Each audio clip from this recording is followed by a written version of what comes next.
Hey, this is Tony Burton. This is Asking for a Friend, and we have Ken Sax with us this week. Let's start by just introducing yourself to the internet. Sure. Hello, Internet. Ken Sax here. Been in real estate about 26 years. Currently, I'm the designated broker for Keller Williams Spokane, co-owner of SpokaneHouseHunter.com, and that's my intro. Awesome. Yeah. And we have Ken on this week to talk about the real estate contract. He teaches the class. In a sense, wrote the book, and we're gonna dive into that this week. So one of the things I hear is that contract, when offers are written, they're either incomplete or they're poorly written, so that offer gets denied or rejected or whatever. Let's start by just kind of talking about what you're seeing in the market with that. Sure.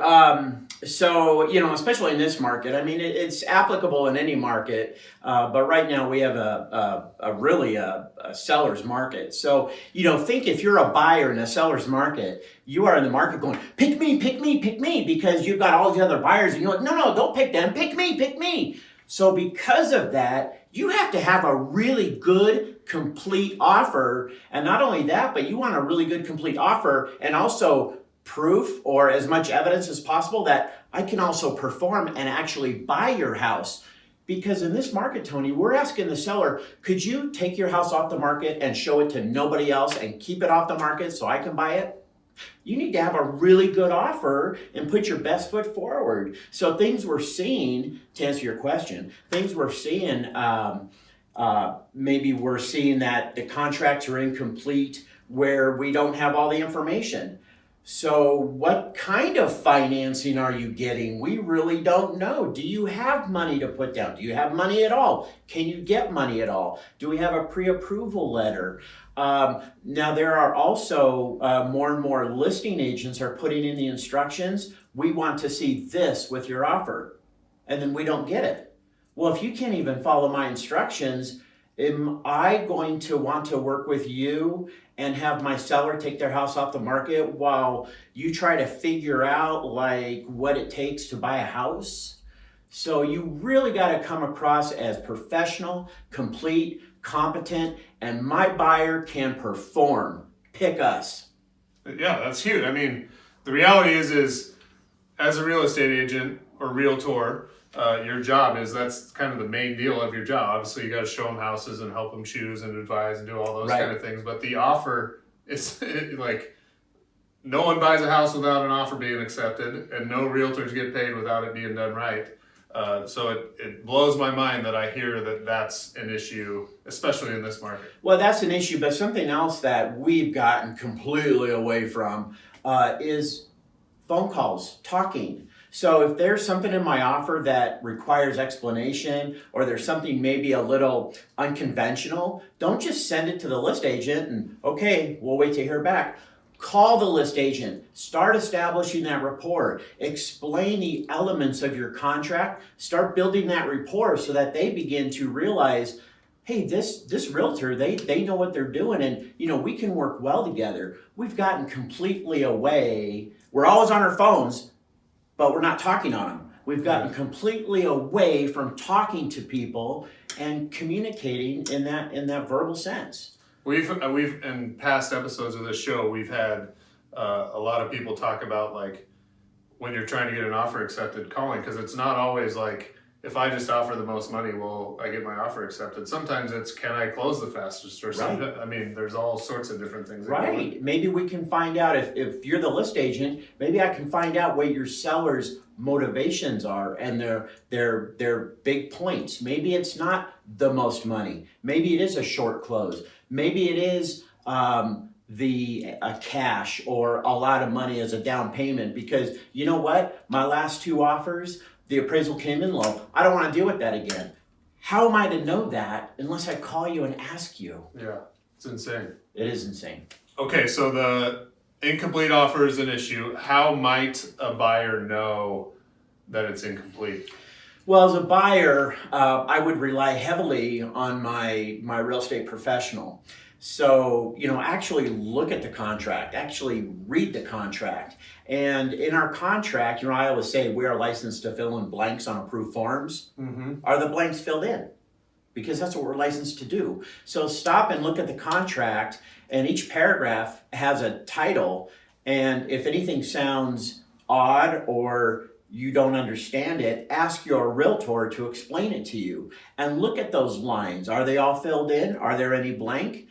Ask questions. Why is this one blank? You know, we have a kind of a lazy habit to leave lines blank that have a default. So it'll say 10 days if not filled in.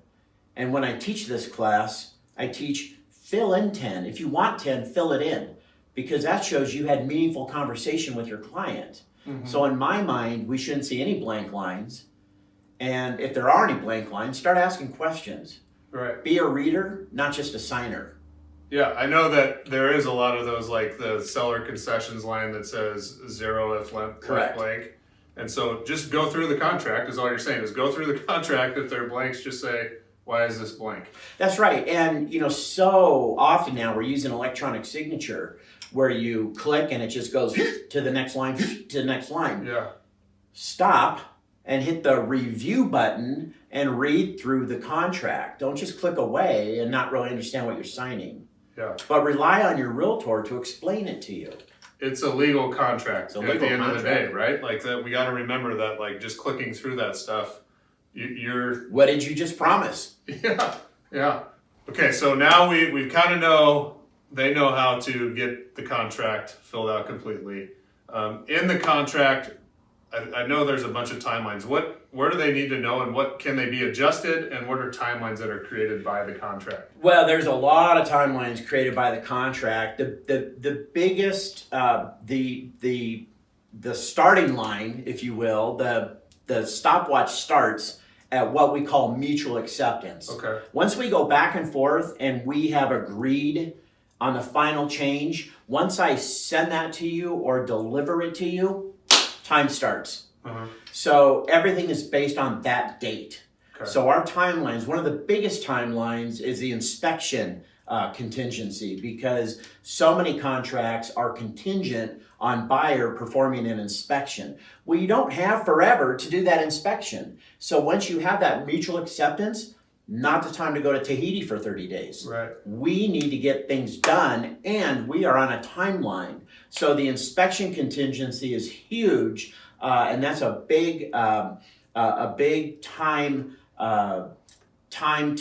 to understand and be aware of, because if you go past that time period, seller doesn't have to do anything and you're agreeing to buy the house essentially as is. So it's a big thing there.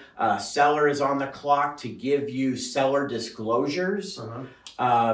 You have certain abilities to get out of a contract that is all measured within time periods, or something happening within a time period. As I'm talking about it, everything seems to come down to time periods. Right. So time periods are huge. Time periods, you can get kicked out of the boat and not be able to buy the house because you didn't do something within a time period. Deposit earnest money. If you don't deposit earnest money when it's due, seller has the ability to terminate the contract. A lot of real estate agents and of course consumers don't understand that. So everything revolves around time periods and the accurate computation of that time. Because that's a whole other talk show, is how do you count time? Do we count Saturday, Sunday? Do we count holidays? When do we? When don't we? Can it land on Saturday, Sunday? All those things are controlled in the contract, defined in the contract. So how does it apply to whatever process of escrow you're in, whether it be seller disclosures, inspection, title, earnest money, etc.? It's all about time. So one thing I think needs some clarification is, like, especially in this market, I think I know the answer, but like, why would, let's say you don't turn in your earnest money on time, why would the seller walk away, right? They've already sold their house. Tony, I've got a better buyer knocking on my door. He wants to spend more money than you, and his ability seems greater than your ability to buy. I am looking for any chance I can get to kick you out of the boat and bring my other buyer in. That's one reason. Well, it seems like a pretty good one, right? Yeah. I mean, at the end of the day, like, you're in a completely different market. They don't have to sell their house to you. And I think that scarcity, or I don't know the concept I'm looking at, but like, when a house is off the market, it's more marketable, right? Like it's just sold, and all of a sudden now the marketing seems Right. to kick in. Right. So yeah, they want out. They want out. They want to go with this other buyer. More money, shorter amount of time, less headaches. Let's say I buy this house. This happened to me actually last year. We made an offer on a house, and the only time we could see the house was the open house, right? And they said they were reviewing offers 3 hours after the open house. And we go into the house, and we're like, yeah, this is pretty good, right? We should make an offer. And then we go home, and it's like, that's not it, right? And I know a lot of buyers are feeling that. So, but I also know people are making offers on houses they don't want. Like they want, but Right. they don't know they want them for sure. Are there out clauses in this contract? There are out clauses. I call it low-lying fruit. Oftentimes, we have about 350 licensees in our firm. So I get our licensees coming to me, Ken, my client wants out, help. So I always go for the low-lying fruit. So if you're a buyer, the low-lying fruit for buyers to get out would be, we haven't received seller disclosures yet.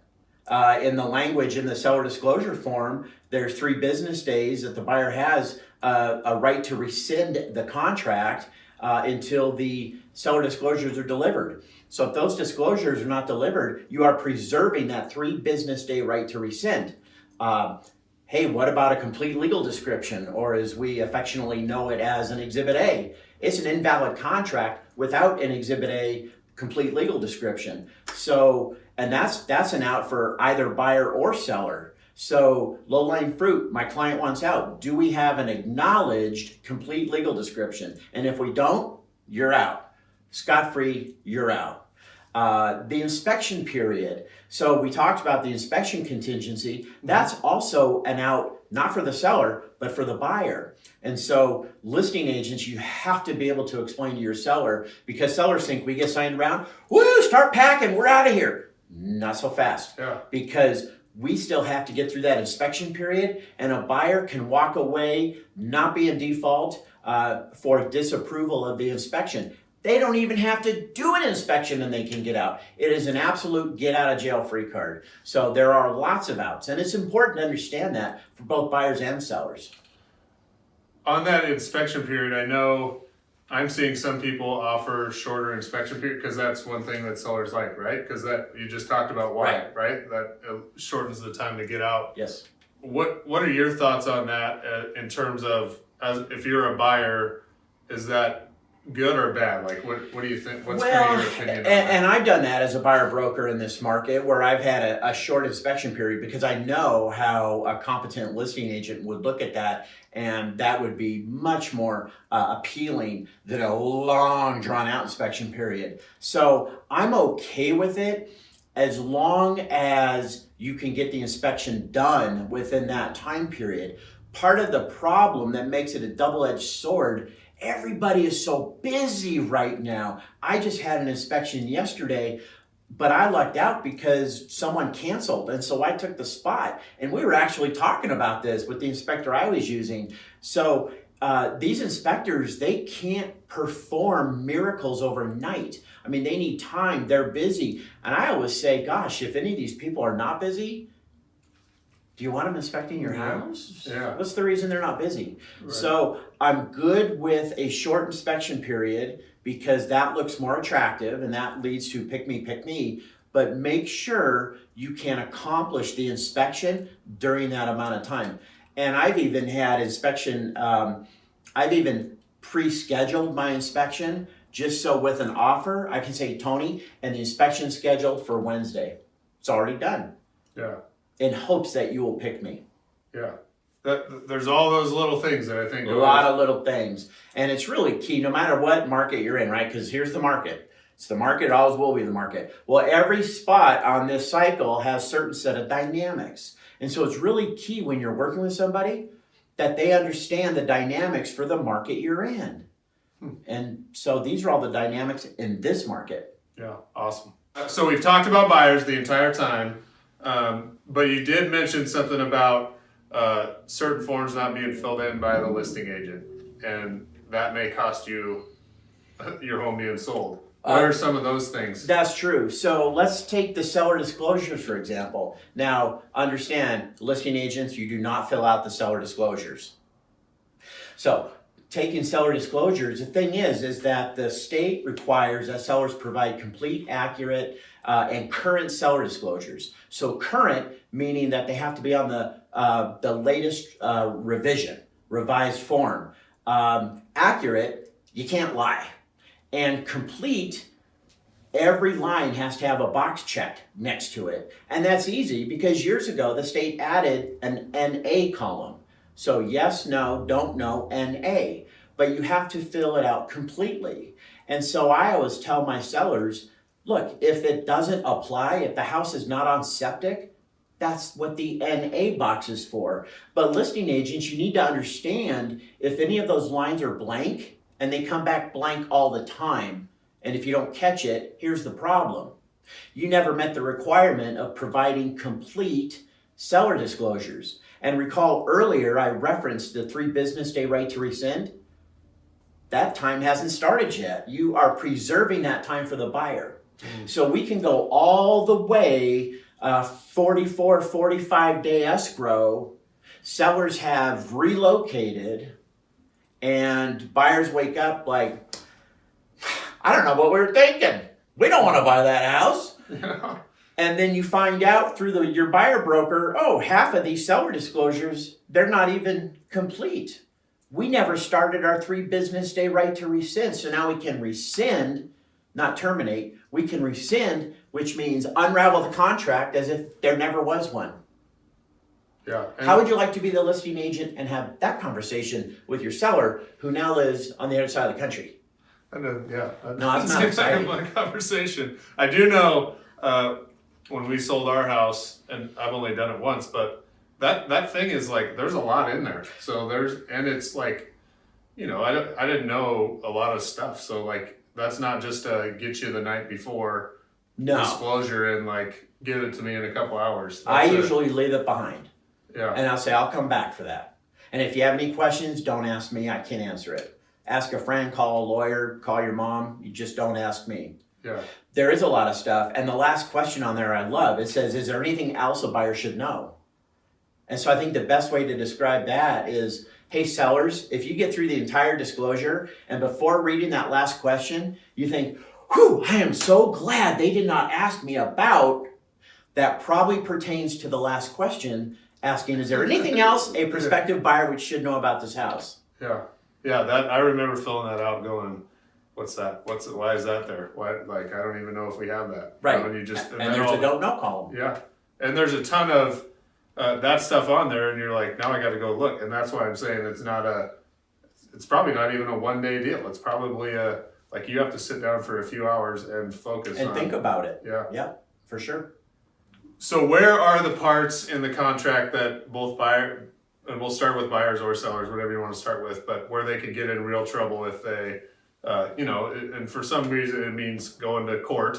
For some of them it means losing your earnest money. For some of them it means not selling your house. Where are those parts? Sure. And let's remember, not only buyer and seller would get in trouble, but most likely the licensee too, the realtor. Mm-hmm. So we talked about the inspection period earlier. That time period is tightly regulated, but it's not I teach it, so I want to be fair. There are many mistakes on that time period. In fact, that's one of the biggest issues across the state of Washington is how to properly compute time on the inspection period, inspection response. So we mess up there because we miscalculate, and the consequence of that, as I said earlier, could be seller now doesn't have to do anything. The consequence of that could be you did yesterday have the ability to terminate and not be in default, but because your time ran out last night at 9 p.m., now you can't terminate. And speaking of the inspection and inspection response period, I see this a couple times a year. One of the options for the seller to respond, so buyer does their inspection, hey seller, do these 5 things. One of the options the seller has is no, I reject. There are some sellers who then think that the contract is terminated and then they, same day, sign a contract with another buyer. You have just sold the same house twice. And that happens Seems like a about conundrum. twice a year, yes. And it happens more in this market because we have that buyer that's more attractive, willing to pay more money, and I'm trying to fit this square peg in a round hole because I want to work with that buyer. And so I start doing things unconventional, or I start rationalizing. And if your realtor doesn't understand, you could end up having sold the same house twice. I've seen it happen. What happens there? Well, the last one that I saw where a firm did that, and interestingly enough, our firm had both buyers. And so that firm, it was $20,000. Wow. And so all that means is that was the price where one of the buyers said, okay, it's your house. Yeah. Thank you very much. Not a good position to be in. Yeah. No, that's not. No. That's not good. What is the difference between, you've said rescind and terminate a few times throughout here? What's the difference there? Sure, and that gets misused all the time. So terminate means we're going down the road of escrow. We have our mutual acceptance, and we're doing our inspection and everything that we do during escrow, and we terminate. We terminate here, but we've preserved the contract. We terminated it, preserving the road we've already have gone down. Okay? Most of the times when we end a contract, it is done by way of a termination. We have a whole series of addenda that are all about terminations. A rescission, on the other hand, means, so we're going down our road through escrow, and now we rescind, we undo the contract back to step one as if the contract never existed.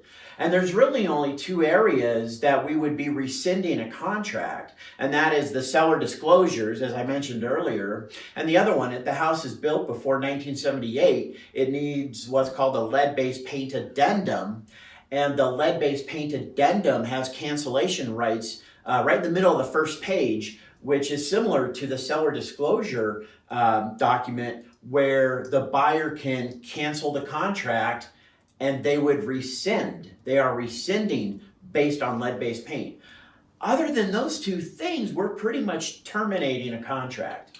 And so earnest money on a termination versus earnest money on a rescission, do I get it back? Well, as a buyer, I guess. Okay, so I'm always very careful about talking about earnest money and do you get it back? Because even in the contract, and this is good for consumers just needing to know this, the contract is peppered with language that'll say, if this happens, buyer, you receive your earnest money back. But that's not necessarily accurate. And when I teach this class, I really emphasize brokers, you need to explain what it takes to get the earnest money back.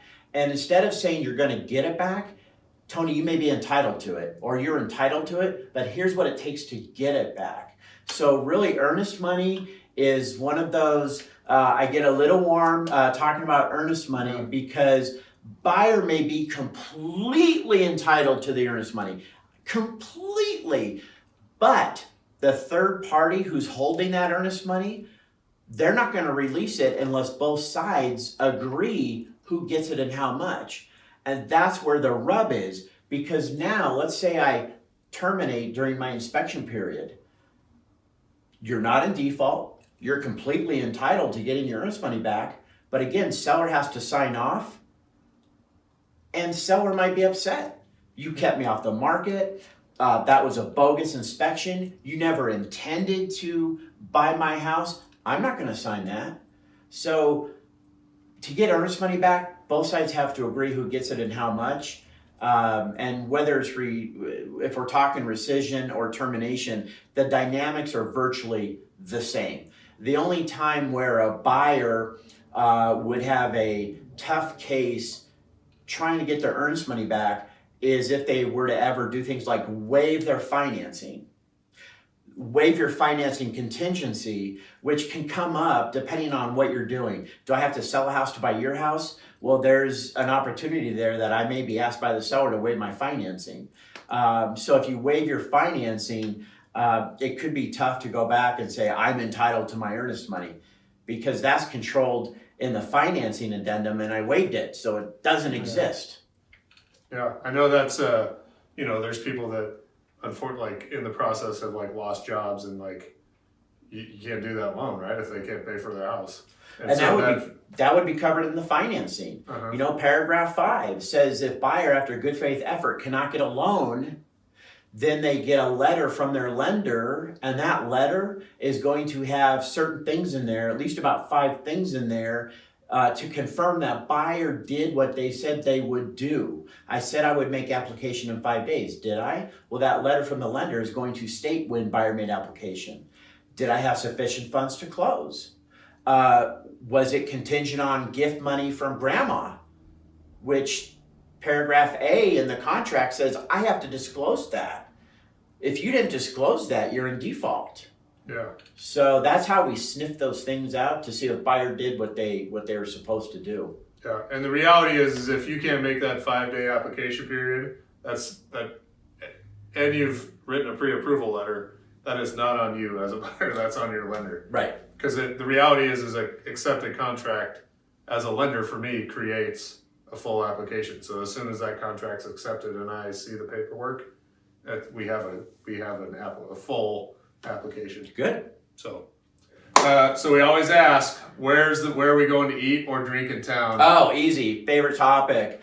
De Leon's Taco and Bar. Sergio De Leon has done a tremendous job here in Spokane, and I'm from Southern California, so to be able to get really good, authentic, good Mexican food in Spokane is huge. So De Leon's Taco and Bar is over there by Whitworth University. They make their own tortillas. And they have this, get the taco sampler, because on that taco sampler, you pick the tacos you want. You can get pork belly, you can get cactus tacos, and Tony, they're made the way they're supposed to be made, with just onions and cilantro. They are the best. De Leon, I love you. I'll keep going, because I love that place. Dude, I don't think we need anything else on that. I think we're all going. It's fantastic. How can people get a hold of you if they have questions? Oh, questions. So Ken Sax, you can go to my website, SpokaneHouseHunter.com. It's also the name of my team, conveniently enough. 879-1636. That's area code 509. Or you may email me, Ken@kensax.net. We'll see you next week on Asking for a Friend.